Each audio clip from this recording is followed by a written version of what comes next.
Riding a bike is one of those things that it's therapy for me. It's not something that I just love to do and I'm good doing it. It's one of those things that like it clears my mind. Like if I'm having a bad day, I go ride that bike and it erases everything. I started riding a bike without training wheels at 2 years old. I knew right away at a young age that this is what I wanted to do for the rest of my life. Paul Basagoitia has been riding and competing since he was a kid. His career is filled with wins across multiple big-name events, including taking first place in slopestyle at Crankworx at the age of 16. In 2015, Paul's life changed drastically. While competing in the freeride mountain bike competition, Red Bull Rampage, Paul overshot a jump and crashed.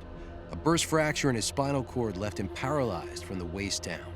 This would lead to years of recovery to regain partial use of his legs. While in rehab, Paul set a goal of getting back on the bike again. After my 10.5-hour surgery, recovery started. It was my full-time job. I'm gonna keep charging, I'm gonna try to keep getting better, and maybe one day get on that bike again. In rehab, I would pedal a stationary bike. And I would always look outside, like wishing I was outside pedaling this bike. I know I'm never gonna be the same mountain bike athlete ever again. Like I understand that, but that's okay. I had enough strength to like pedal on flat, but anything with a little bit of a climb, I couldn't do. Next thing you know, Scott sends me an e-bike. I'm gonna build it up and see what this is all about. An e-bike is an electric assist bike. E-bikes use a battery and electric motor to assist riders in situations where more power is needed. Riders continue to pedal and the motor only assists when needed. And the first thing I did was going straight to that bunny hill. And I was able to do it. And I was like, whoa, this just opened up a whole new level of opportunities, what I can do now.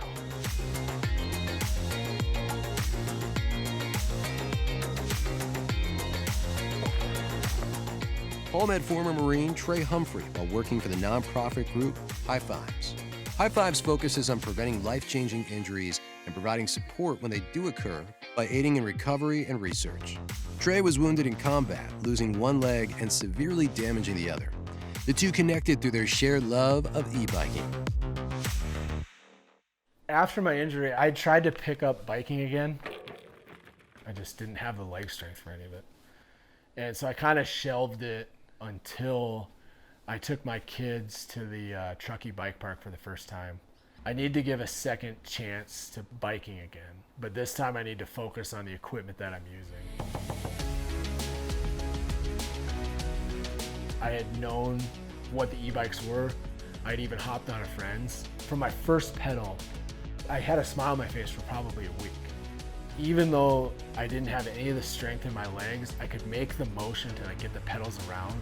And as soon as I could feel that motor kind of kick in with the assist, it was just like a light bulb went on. I was like, this is it. This is how I'm going to get back into biking.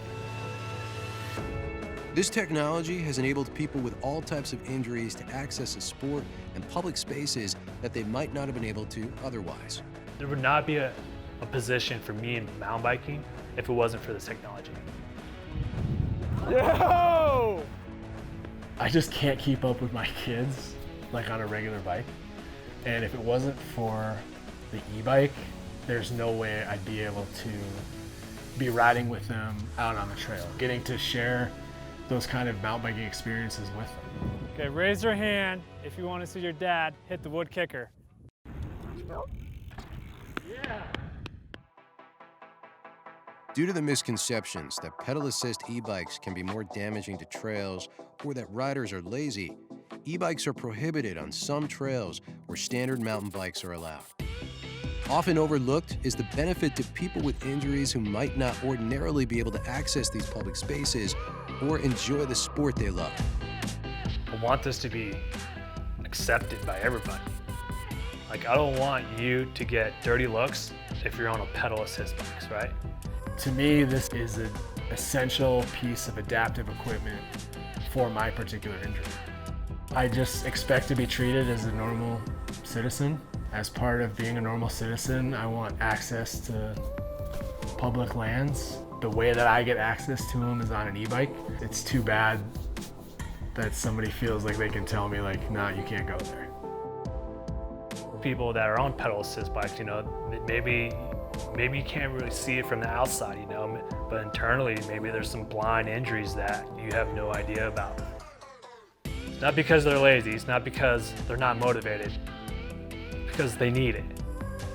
I am not doing any more harm on the trails than your average Joe on a mountain bike. It's opened up the trails for everyone.